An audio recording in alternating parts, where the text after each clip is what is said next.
The Red Web, Chapter 9, Operation Fallen Eagle. Document, House Delac Operation Summary for House Helmar Eyes Only. Subject, Operation Report, codename Fallen Eagle. Report issued, Cycle 95 of the Year of Hymn of Terra, 999M41. Conduit, Encrypted Hardline, NT066. Location, Listening Post V899, Ash Waste. Background. Seditious and revolutionary activity in Minerva Hive reached dangerous levels in the past several cycles. Acts of sabotage and murder against guild and enforcer units in the Hive caused the initiation of lockdown procedures.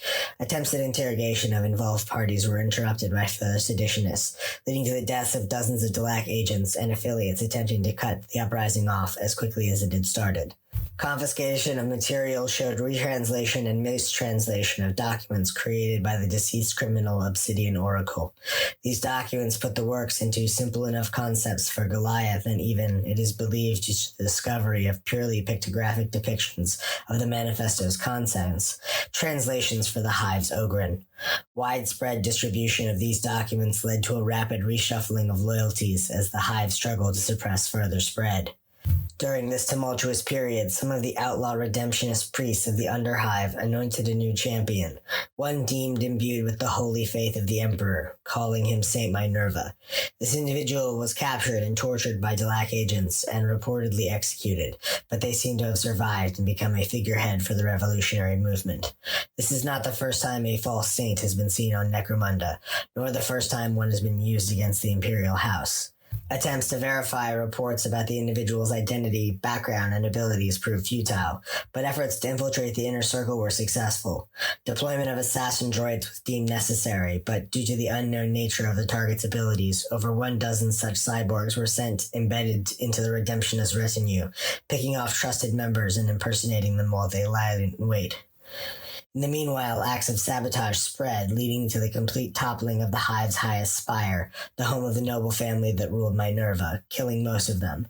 The few who were not caught in the demolition quickly attempted to assert power, creating a fractional leadership for those loyal to the Imperial House.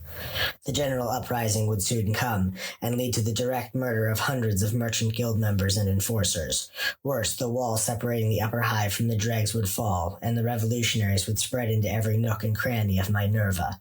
In the process, however, the assassins successfully activated and killed much of the leadership of the rebellion, ending the life of the heretic designated Saint Minerva and his closest advisors. Despite the successful killing of the revolutionary leader, the motivation of the masses remained high, leading to the temporary fall of the Hive.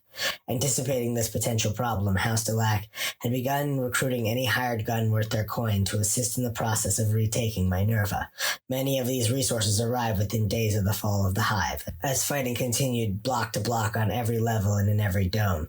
The malcontents held show trials for those they deemed guilty of oppressing them. There were public executions, public humiliation. Enforcers and nobles cut by these mobs were treated the worst, tortured for information, and then thrown to the mob to be torn apart. Reorganization of scattered enforcer elements in the upper hive by House Delac representatives would prove to be a major game changer in terms of countering the insurrectionists. While their initial success was due to their fervor, governing a hive is difficult, and the many guilders killed caused crises in water, food, and oxygen supplies. The attempts to run the hive in the place of the proper rulers would prove to be their undoing, as the revolutionaries were quickly being killed in guerrilla attacks while trying to repair systems. Sabotage of hardpoints was avoided in the hopes of bringing the hive back online, requiring functioning equipment, but controls were damaged by Delac agents in multiple settings for the strategic benefit of counter-revolution.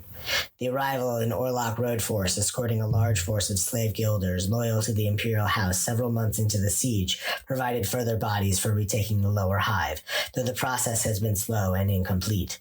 There are daily summary executions of those who conspired in the uprising, but it is estimated it will take several Terran years to fully cleanse the hive, especially as the revolutionaries will attempt to hide themselves among the population and embed their ideas for future attempts.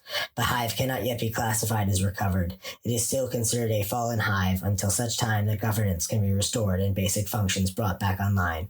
Request for support in bringing qualified guilders to repair infrastructure and bring systems back online. Serfs needed in large quantities to restaff the hive's industry. Casualties. Civilian casualties are in the tens of millions, but accurate estimates are not possible with so little of the hive currently having power or even oxygen. Whole domes are likely lost due to system failures. Operative casualties. 1,200 Delac fighters killed or missing, 24 assassin droids compromised, 80,000 hired guns killed or missing, 40,000 enforcers killed or missing. This is the largest and most deadly uprising event in the past several millennia. Risk of continued spread of seditious ideas is considered high. Mission status, in progress. Long-term deployment approval sought.